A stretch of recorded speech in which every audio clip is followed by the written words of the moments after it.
Good day to everybody. Once again, it's your friendly neighborhood, Michael Curtis and Jonathan Green, back to do another Let's Talk About It.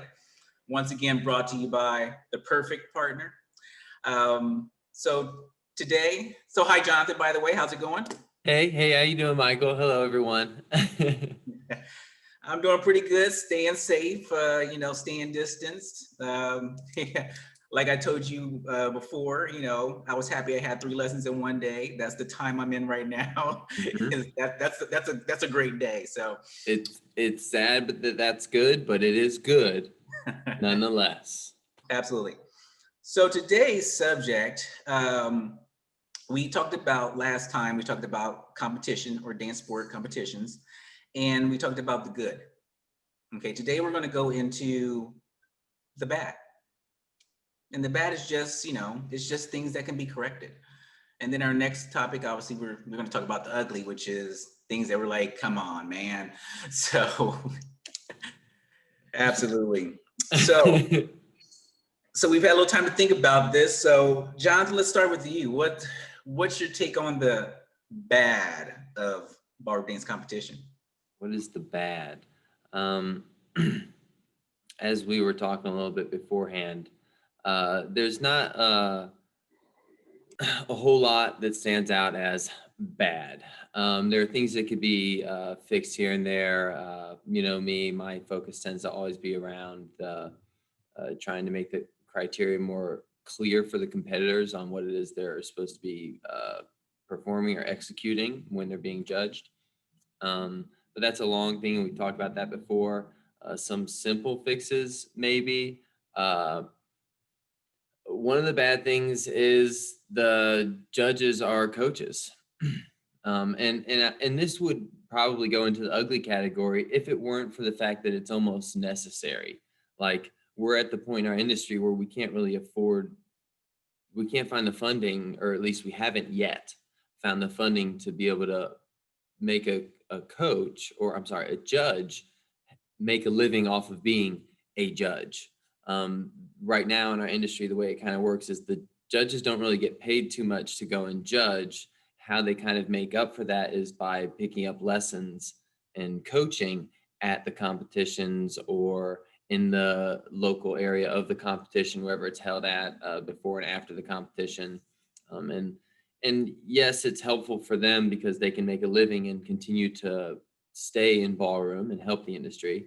But it's also kind of a catch-22 because we can't have people judging who are also being paid by the people they're judging. That would probably be one of my first things I would say. This is definitely a bad. We need to figure out some way to get around it. And I don't know if that's easy. Things rarely are. But that would be the first thing I would think of. What do you think? That's actually a good point because that kind of was in my ugly category. So that's awesome. Okay, well then take us to a new one. What would Yeah. what would you what was in your I can list of talk bad? about that a little bit because one of my bads might be an ugly for you. So I don't want to discredit that at all. And Okay. honestly, they can kind of dwindle once again. It kind of becomes perspective. But I agree with you. I've always had a problem with I've heard after years in this industry, you start to get a grasp on things. And I've done it too, because it works. Going to go to a competition that week. Let's go take 4 or 5 lessons with the coach It's there. convenient. It's convenient. They've now seen me. They've seen my pro partner. Same thing for the pro-am. Let's get them there. They've now seen you. And then, and that was one of my other things that comes up in the bad is it gives them a leg up. Come on. It does. Not really a fair thing. So, it opens up this whole political process where it's, hey, I just saw that person. And it's not even a thing that they're intentionally doing it, but I just saw them. It's a reason. For sure. I just saw them. There they are. Oh, let's see if they did what I said.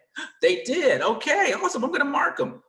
And I've had an adjudicator say that, hey, bring your student, I'm going to give them things and hey, let them do it. I just want to see them do what I said to do. So, but Sure. yeah, I just don't like that part of it because it opens up a Pandora's box of like, yeah, the whole political game, you know, and yeah, you can adjudicate and then you can also be a judge. And I agree with there's one point I want to make and we can move through and I can introduce one of my bads. I think in the reverse sense, you have a lot of people that are qualified that don't get adjudicator jobs. So I, as much as I sympathize with the fact that judges don't make a lot there, they can make a lot coaching. And I know I'm correct in that. Money wise, I can make a lot. They've because most of the judges, let's be real about it, they've got their accolades. People know who they are. It's not like we need to know who they are anymore. We know what they've done and who they are. A So good bit portion of them, yeah. right. So they can make money coaching. There are teachers that are just as qualified that can't get a job judging.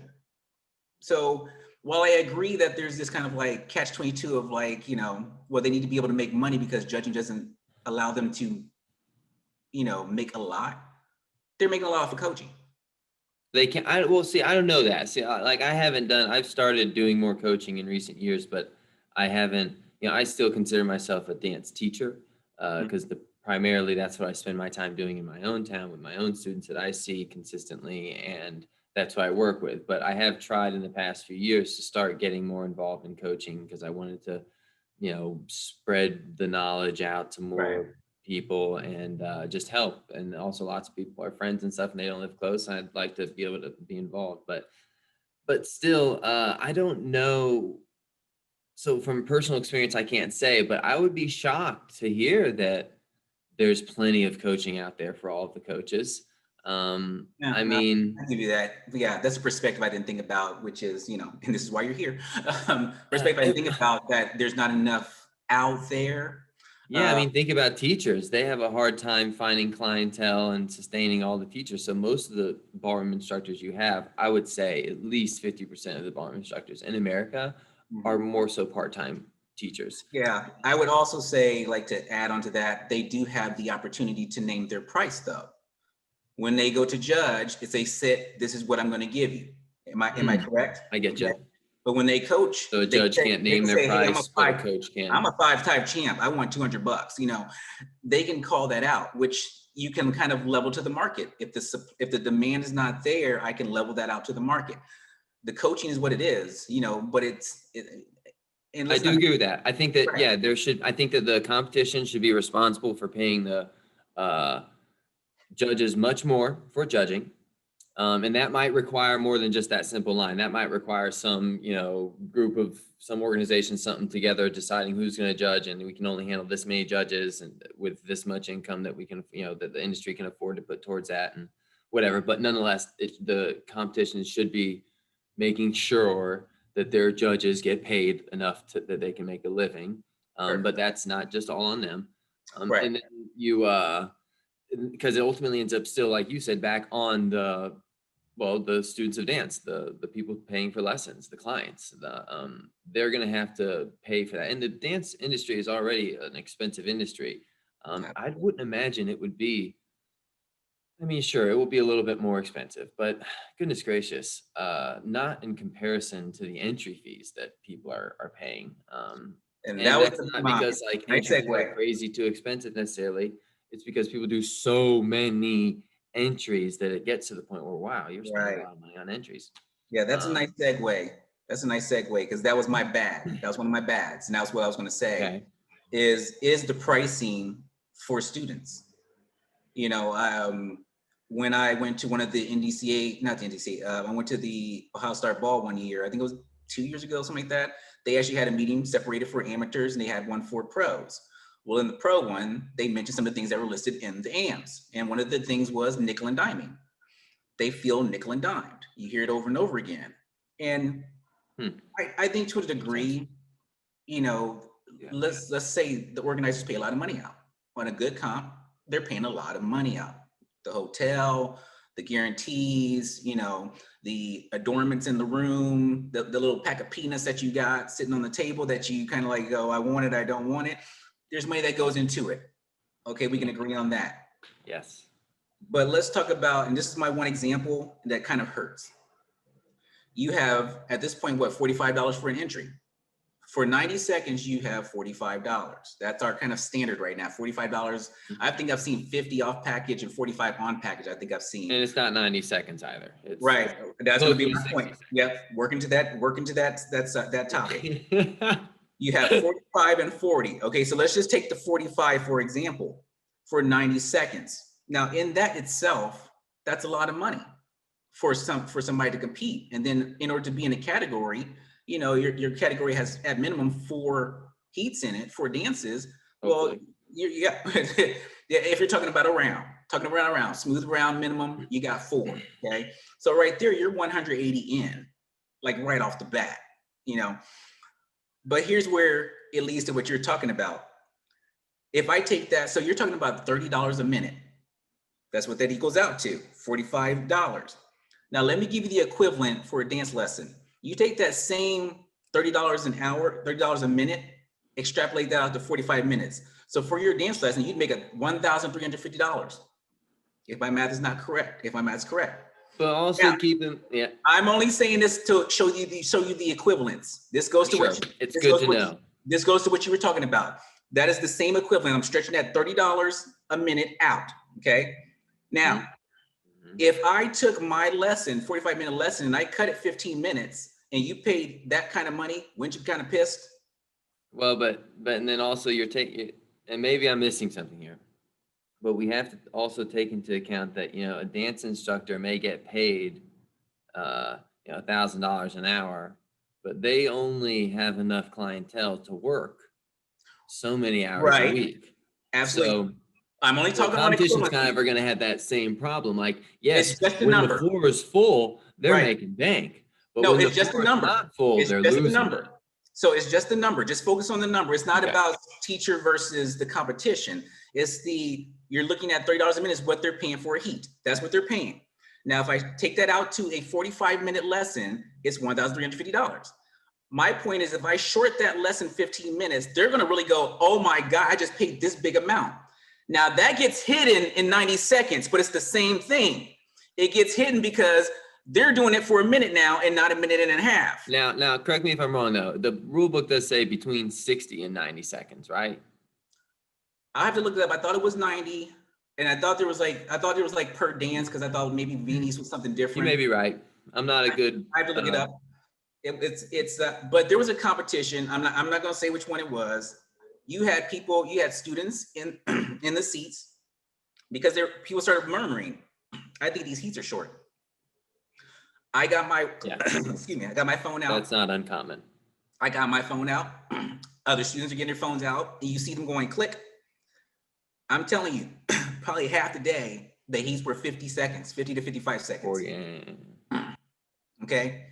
Yeah, I've clocked them before at 40 seconds. I mean, so the only reason I brought up the equivalency is because at 90 seconds, no one's really going to go, well, it's $45. I missed 30 seconds. Well, that's actually a lot of money to lose when you're paying that much to get, you're expecting. For sure. But you guys did also, that stood out to you guys. You whipped out your phone and you clocked it, you know, like you noticed it. You don't notice that commonly, do you? Yes. Oh, yes. Oh, yes. It's the result of the fact they're stuffing more in. Let's get more entries in. Let's get more categories in. Well, if it's a big comp, yeah, that makes sense. But the little comps they don't have that excuse. Have you run into that at a comp that wasn't? It depends on if they're trying to get done. I mean, from what I've noticed, and like I said, not calling out anything, that's not my point. I've noticed it at every level of comp. Gotcha. Okay. Yep. That's important. I'm not the only one that's noticed it. Okay. So if you're talking about quality and you're going to give me a price for something, I'm coming with an expectation of getting a certain thing. of the expectations that you set. I mean, is that not, am I crazy and expecting not you said, something the comp set. Yeah, no, you're not crazy. And it's important that people know and hear the numbers and run the numbers themselves and know how much they're putting into their dance. And, right, because think about it this way also is you when you practice your routines with your student, you do heats, you do what? A round of what? Minute and a half. So they've prepared that stuff, and then they get on the floor And over and over again, you never get to the parts of the routine. You're like, oh, here come up, music's over. Which it is what it is. But I'm just saying, there's a lot of levels to the fact of that's a bad for me. It's the pricing. I think, yeah, we can talk inflation, but then I'm going to argue that with quality, because you have competitions that have, even though the price has gone up, I can see where the money's going and they're putting more into the competition. For sure. You see some comps that they're raising the price to meet the standard of what others are charging, but it's the same quality and it's not even going up. So, yeah, that raises a different thing about quality. And that, well, that might be an interesting thing to do one time. Bring a competition owner on and have them share, someone who's willing to show their taxes. But someone who's willing to show the expenses from their comp, and where they put the money, what money comes in, and so that might be helpful. Yeah, I mean, and to kind of like play devil's advocate on that and show support for them. I don't know the ins and outs. I know, Right. like, I know from the outside. I know you've had to pay this, and I've been involved in a couple of them, and I'm seeing like, okay, what they're paying out, what's involved. Right, you've seen some of the So expenses. I'm seeing some of the things. So I understand that there's I got to make so much to fill this. I totally understand that, and I understand there's different levels. There's bigger comps, there's star balls, there's emerald balls. And that's nerve-wracking, but people sometimes get caught up in the nerves from that. And at the end of the day, they're so concerned that no one's going to show up. And in the ballroom industry, this is an issue because everybody sends their entries in late. Everybody's so like last minute or everything. So they're freaking out, nickel and diming. They don't know until the comp is actually going that they don't have to do that. So there's also that something to be said for that. Send your entries in on time, people. Yeah, but you know what? For the organizer side, please, the people, or is it the teachers? And I'm not gonna say I haven't sent my entries in late. There's probably people watching this who are like, I try to send. Yeah, they're probably going. Jonathan Green's talking about send them in early. What? but in general, I like to think that I do get them in there by the date. So, and I know that means a lot. But even though this is the case, it has become kind of an expectation. It's a standard in the industry to show up last minute and pay late for these competitions, even with the big dogs. And by big dogs, I mean the people who spend a lot of money and travel from comp to comp to comp to comp to comp. That even happens there, and they're talking to all the organizers and the judges and the coaches and whatnot. So they're in the know, and that still happens, and people don't sometimes give them a hard time as much as they should. It's your responsibility as the comp owner to take that risk. No matter what happens, you have to provide the service that you guarantee ahead of time. Yeah, and again, I'm not ripping on anybody specifically. I know it's happened, and I know it's happened sometimes not because people have wanted to. They're just emotions. They're concerned about not making ends meet, and they have their own personal bills they got to worry about. So I get that that's a thing, but yeah, I mean, Jonathan, let's be real. I mean, it's not like we're talking out inexperience. Like, oh, I just been in ballroom dancing for 2 years, and this is what I see, and I know I'm crazy. No, for me, it's like 18 years at this point. So I'm not ignorant of what I'm watching here. I mean, I would love to see a comparison of costs going out to costs coming in comparison. At the different levels. Obviously there's the world class, like I said, star ball levels, emerald levels, millennium levels. Big difference, yeah. Between those there, I would love to see that cost analysis, but comp to comp shouldn't be the same thing. It should still be the same process. So yeah, I think that whole the pricing for students, it does make it which you understand why it's a sport for the well-off, people that have great disposable income, because which leads us into that would be my ugly, but see, this is why I said this is why that would lead it into my ugly right there. Yeah, well, I thought there was more of to me it's kind of a bad, because it's just like to me it's not like, I don't know, I don't think anything's really intentional. I just think people kind of go, this is the way it is, and it's like accepted as this is the way it is, where it's just like, should I question that? Yes, you should. And I won't go into it too much because I can just go off on that subject. But yeah, it's our responsibility to look out for everybody. Everybody deserves a chance to dance. Everybody deserves a chance to get on the ballroom competition floor. And at the prices that we have right now, everybody does not have that chance. They do not. So do you have another bad we can get into before we kind of close it out, or? The only other thing I would think of, and actually, I'll throw it in bad. It's not ugly because it's just something we deal with in life. There needs to be more friendliness in the ballrooms, between studios, between instructors, between students, between all of it. The students are the best. They're the best at being friendly with one another. But in recent years, I have noticed a change in the friendliness in the ballroom. It seems to be improving. But guys, well, I get you can take this serious. I take it serious, but be respectful to everybody around. Smile at people when they smile at you. I understand there are exceptions when you're irritated, whatever, blah blah blah. But you don't have to go out of your way to smile back at somebody. You don't have to go out of your way to respond back to somebody. You don't have to go out of your way really to assist them if you see someone who is just missing some little piece of information that would be very helpful in the ballroom. There needs to be more camaraderie.